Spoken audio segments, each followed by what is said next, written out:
A Warrior's Tale, Episode 14.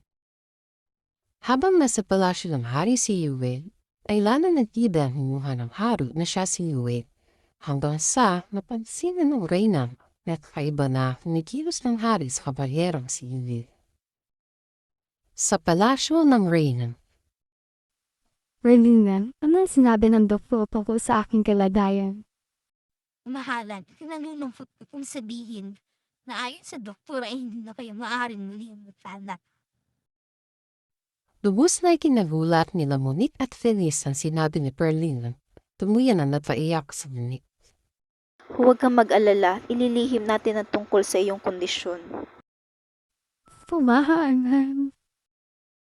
Palasyo ng hari. Kamahalan, muli sumugod ang mga bandido sa norte.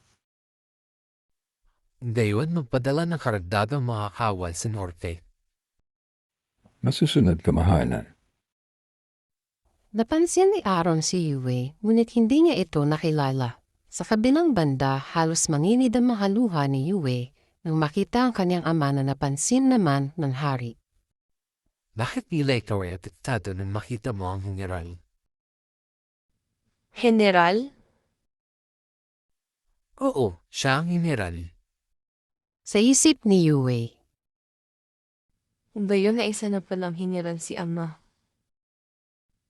Wala naman, nalulungkot lamang ako dahil naisip ko mamuling kailangan lumaban ng mga kawal.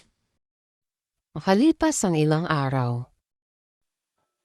Kamahalan, natatalo na ang ating puwersa sa norte. Kailangan niya lumikas ng mahal na reyna. Nalungkot si Raven sa dalang balita ni Alfred, kanyang baitang. Habang sinay maninitas, hindi inaasahan na natanggal ang takip sa mukha ni Yue at nakita ni Raven ang kanyang mukha. Yue?